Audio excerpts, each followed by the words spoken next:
Nowadays, it's hard to find a laboratory that doesn't contain some type of compressed gas.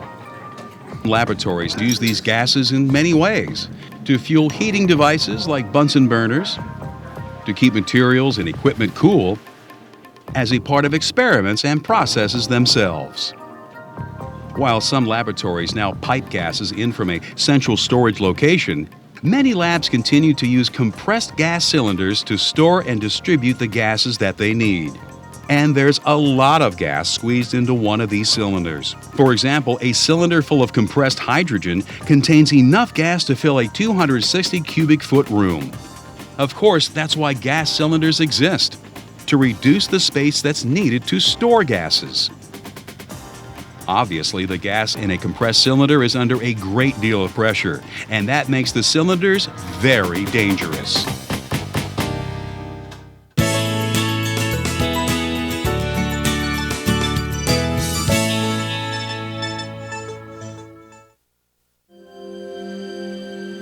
There are four basic ways to store pressurized gases. The first is called standard compression. This is where substances such as hydrogen or helium are squeezed into a cylinder but kept in their gas form. The second way to store a gas is as a liquid. This works for gases that condense under ordinary temperatures or at pressures between 25 and 2,500 pounds per square inch, such as carbon dioxide and propane.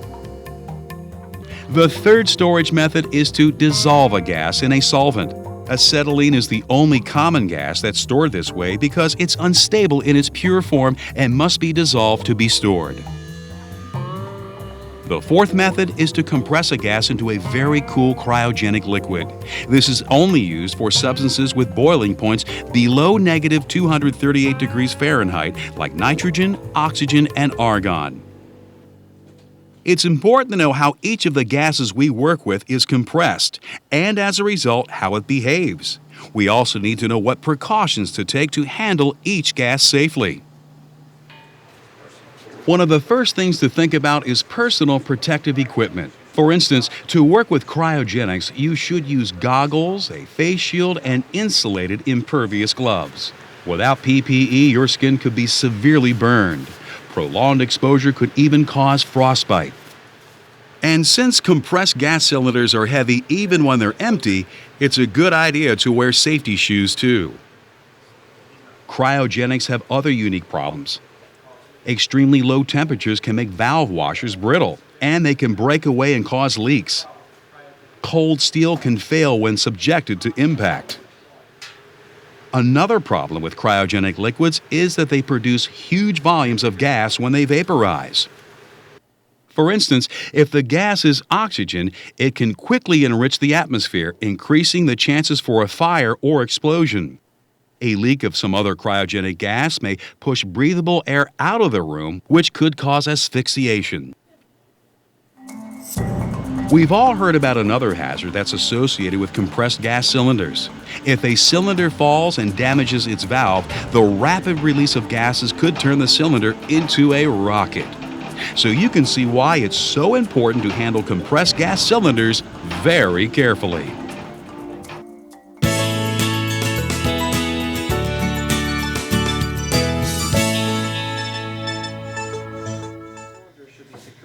How compressed gas cylinders are stored is also important.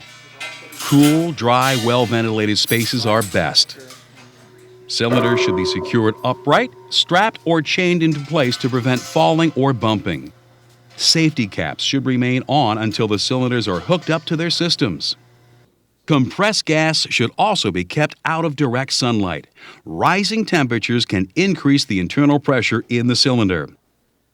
Flammable gases should be separated from oxidizers by at least 20 feet or by a wall. Any mixture of these gases could be dangerous. Flammables and oxidizers also need to be kept away from live electrical equipment and other potential sparking sources. And smoking is never permitted in cylinder storage areas. Being able to easily see what a gas cylinder contains is important too.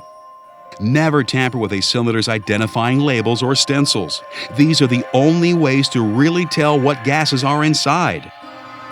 You can't rely on a cylinder's paint color since different manufacturers use different color schemes. You need to know what the shelf life of your gas cylinders is as well.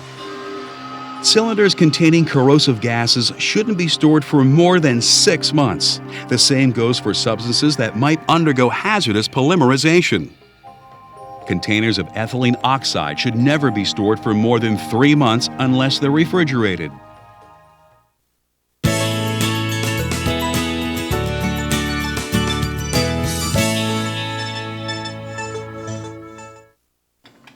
How to handle a compressed gas cylinder when you're moving it and hooking it up is something else you need to know. Never drag a cylinder across the floor. This can damage the walls of the cylinder or its valve. Hand rolling is also a bad idea. The cylinder can easily slip and fall, creating all sorts of problems. Moving cylinders with a hand truck is always the safest course. Four-wheeled versions are the most stable. You should use service elevators or dumbwaiters to move cylinders between floors. But riding along with a cylinder is not a good idea. An elevator is a small space, and a leaking cylinder can quickly foul the air, with nowhere for you to go. Instead, walk up the stairs to meet the cylinder when it arrives, or have someone else in position to accept it. Safety caps should always be in place whenever a cylinder is being transported, even over a small distance. A cap protects the cylinder's valve in the event it falls or bumps into something. If a falling incident does occur, don't try to catch the cylinder. This may seem like strange advice when you consider the damage a broken cylinder can do, but more people are injured while trying to catch heavy falling cylinders than when the cylinders shoot around out of control. You're best off when you leave safety caps on. Handle cylinders with care and always wear safety shoes. Once a cylinder gets to its final destination, there are other things to consider. Every lab should be equipped with fastening systems that will keep cylinders upright. A rack system is often the best approach. They use clamps to keep the cylinders in place.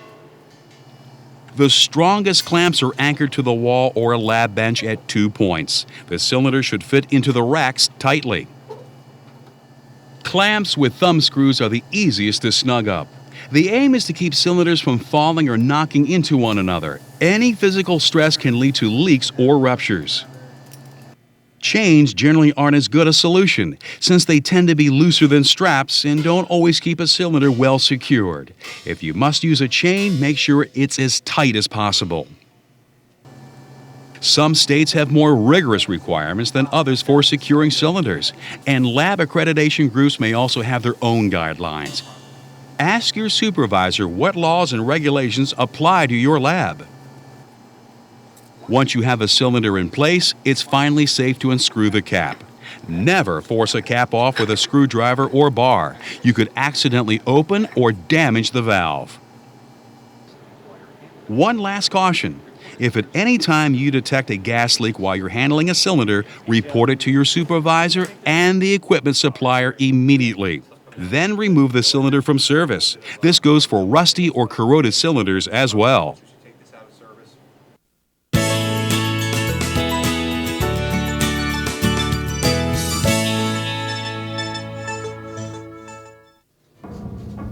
To hook a cylinder into a gas delivery system, you need to know how several things work.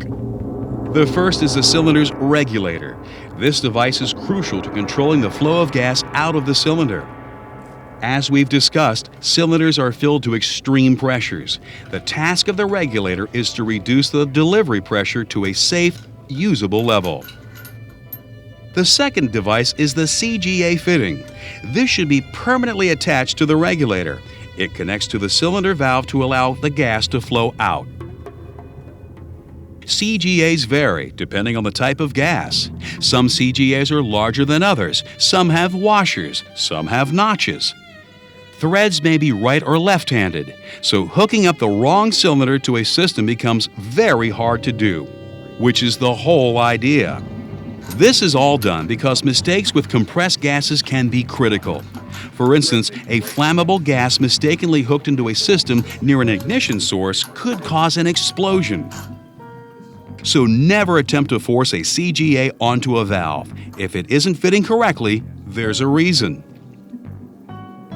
The third piece of equipment you have to deal with during a hookup is the cylinder's pressure relief device. These are installed to prevent a rupture and violent release of pressure if the cylinder is exposed to extreme heat. For instance, if there's a fire in the lab and the cylinder heats up, the relief device will open and allow for a controlled release of the gas inside. While if the gas is flammable, this will add fuel to the fire. It's still preferable to the cylinder exploding. However, there are no relief devices on cylinders used to store toxic or poisonous substances. Any escape of these gases is considered too dangerous to risk. A last device, a flame arrestor, is often used with flammable gas cylinders. This helps to prevent flashback into the cylinder in case a fire develops somewhere in the system.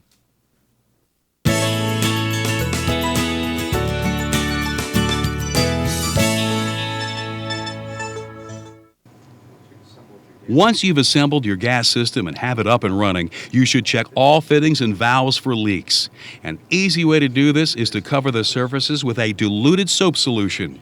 If you see any bubbles, you've got a problem. Let's look at what would happen if a cylinder full of compressed hydrogen develops a leak at the valve. The pressure in the cylinder forces out the gas, pushing it great distances. It can flow over bench tops, past electrical devices and heat sources, and in its travels find a source of ignition, a spark or open flame. There are three things going on here: a leak in the system, the wide dispersal of the gas caused by the pressure in the cylinder, and finally, the specific hazards of the substance itself. In this case, it's flammability.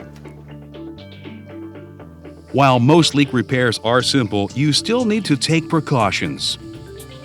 First and foremost, you should follow your facility's emergency plan and the directions on the material safety data sheets for the gases that you're working with. But there are also some things that you should do for any leaks. Immediately alert other employees in the area. Depending on the size of the leak and the gas that's involved, you may have to evacuate the lab. Make sure you know both the primary and secondary evacuation routes. Once you've made sure that everyone is safe, notify your supervisor so that the needed repairs can be made.